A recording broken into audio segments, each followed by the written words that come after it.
వెంకటేష్ గారు, మీ ప్రభుత్వం ప్రధానంగా సంపద సృష్టిస్తాం అధికారంలోకి వస్తే 1000 ఏళ్ళకి సంబంధించి అప్పులు ఎక్కువ కాకుండా సంపద సృష్టించి దాని చేత దీన్ని మ్యాచ్ చేస్తామని చెప్పుకొచ్చారు.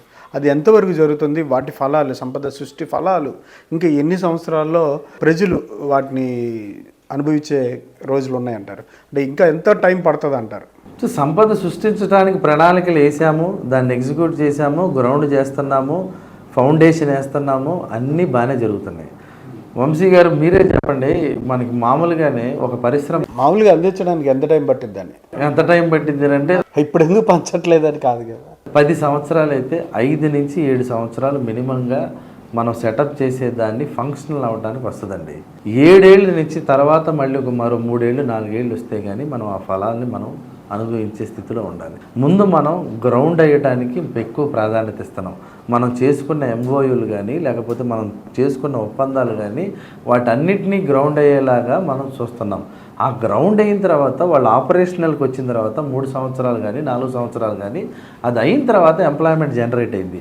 ఎంప్లాయ్మెంట్ జనరేట్ అయ్యి అతను అనుభవించడానికి ఇంకొక 2 ఏళ్ళు పట్టింది. ఏదైనా సరే ఒక 5 ఇయర్స్ ప్రణాళిక అనేది డే 1 24 నుంచే స్టార్ట్ అయితే కానీ 28, 27కి ఒక ఇన్ని పరిశ్రమలు గ్రౌండ్ అయ్యి స్టార్ట్ అయ్యి ప్లగ్ అండ్ ప్లేగా స్టార్ట్ అయ్యాయి అనేది తెలుస్తుంది.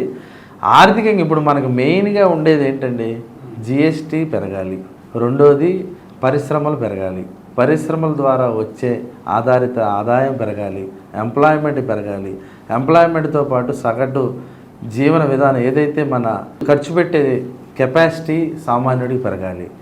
ఇవన్నీ పెరిగితే ఆటోమేటిక్గా ఆదాయం పెరిగింది. మా ఫార్ములా ఏకైకంగా ఎంప్లాయ్మెంట్ జనరేట్ చేసి అతను ఆర్థిక అభివృద్ధి అయితే అతను కొనుగోలు చేసే కెపాసిటీ పెరిగితే ఆటోమేటిక్గా ఆదాయం పెరిగిద్ది అనేది ఇది. గతంలో పోలిస్తే 2024తో పోలిస్తే జిఎస్టీ సర్ప్లస్లో వెళ్ళింది మాది. దాదాపు 15,000 కోట్లు 16,000 కోట్లు సర్ప్లస్లోకి వెళ్ళింది. వార్షికంగా మీరు జిఎస్టీస్ కనుక చూస్తే 24కి ముందు 24కి తర్వాత ఖచ్చితంగా సర్ప్లస్లోకి వెళ్ళాం, జిఎస్టీ సర్ప్లస్లోకి వెళ్ళాం. అంటే ట్రాన్సాక్షన్స్ కానీ వ్యాపార లావాదేవీలు కానీ ట్రేడింగ్ కానీ ఇవన్నీ ఏ స్థాయిలో జరుగుతున్నాయి అనేది పాజిటివ్ గవర్నెన్స్కి సంపద సృష్టికి ఇది సంకేతం.